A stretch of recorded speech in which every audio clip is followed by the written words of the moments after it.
మతోన్మాదంతో అమాయక ప్రజలను పొట్టనబెట్టుకున్న ముష్కరులపై వారికి వెన్నుదన్నుగా నిలుస్తున్న పాకిస్తాన్పై పోరుకు భారత్ సిద్ధమైంది.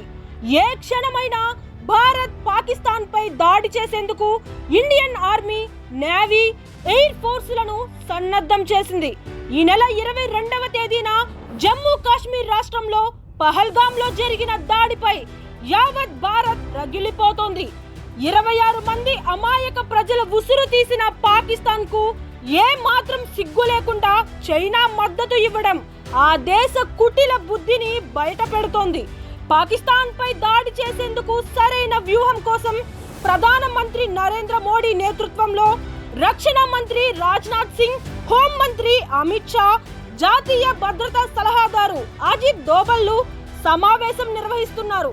ఈ సందర్భంగా నెంబర్ 1 న్యూస్ ఈ రోజు సాయంత్రం 5 గంటలకు ప్రత్యేక లైవ్ డిబేట్ కార్యక్రమం నిర్వహిస్తోంది. ఈ లైవ్ డిబేట్ లో ప్రేక్షకులు స్వేచ్ఛగా తమ అభిప్రాయాలను తెలియజేయవచ్చు.